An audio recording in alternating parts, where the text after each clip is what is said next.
Once upon a time in the kingdom of Eldoria, where golden towers touched the sky and the rivers shimmered like liquid silver, a forgotten prophecy lay hidden within the royal library. Deep within its halls, among the dust-covered scrolls and ancient tomes, Princess Lysandra discovered a book unlike any other. Its cover was worn, its pages fragile with age, yet when her fingers brushed against it, the air around her shifted, as if time itself had paused. As she opened it, glowing words appeared on the parchment. The curse of time, sealed away, waiting to awaken. A cold shiver ran through her. The prophecy spoke of an ancient spell, a curse that had been cast centuries ago, and it was about to return. If it did, time would stop forever, trapping the kingdom in an endless moment, where no one would ever move forward again. And then, the signs began. The candles flickered without wind. The petals in the gardens hung motionless in the air. And in the great hall, the royal hourglass, a symbol of Eldoria's fate, began to crack. No one else noticed. No one else could see it happening.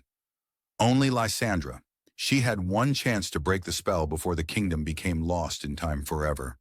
The answer lay far beyond the castle walls in the Shadowlands, where an ancient relic was hidden, the Eclipse Stone.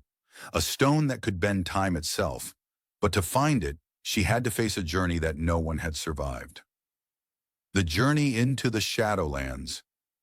With nothing but an old map and a heart filled with determination, Lysandra ventured beyond the kingdom's borders, into the forgotten lands where time had unraveled. The Gate of Whispers tested her, whispering riddles of the past and the future. The River of Echoes tried to lure her in, its waters calling to her with voices of those long gone.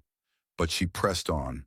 Through storm and shadow, she reached the ruins of an ancient temple, a place where time had collapsed into fragments of past and present.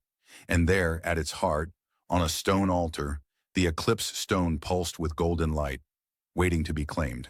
But she was not alone.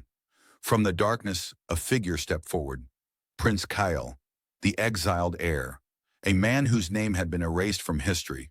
Betrayed by the kingdom he once called home, he had spent his life searching for a way to rewrite his fate, and now he stood between Lysandra and the stone, his eyes filled with both sorrow and fury. With this power, Kyle whispered, I will undo the past. I will erase my suffering. The kingdom that betrayed me does not deserve its future. Lysandra understood his pain. She saw the torment in his eyes, the desperate longing to change what had been lost. But she also knew the truth. You cannot change the past without destroying the present, she told him. If you take the stone for revenge, you will break time itself. The temple trembled, the magic within the stone growing unstable. If he took it for himself, Eldoria, and everyone in it, would cease to exist. A battle was not the answer, only a choice. Lysandra stepped forward and offered him an alternative. Erase only the pain, she said, not the people, not the future. Kyle hesitated. His grip on the stone trembled. His entire life had been driven by loss, by vengeance. But now he saw the cost of his actions. And so, with a heavy heart, he let go. The Eclipse Stone shattered, and a golden wave of pure energy erupted from its core. Magic rushed through the temple, through the land, sweeping over Eldoria like a new dawn. And just like that, the curse was broken. A new dawn for Eldoria. At sunrise, the kingdom awoke as if nothing had happened. The people smiled, laughed, and lived unaware of how close they had come to being frozen in time forever. But Lysandra remembered. As she stood once more in the royal library, her fingers tracing the covers of forgotten books, she knew one thing for certain. This was only the beginning, for time itself held many secrets, and she would be the one to uncover them.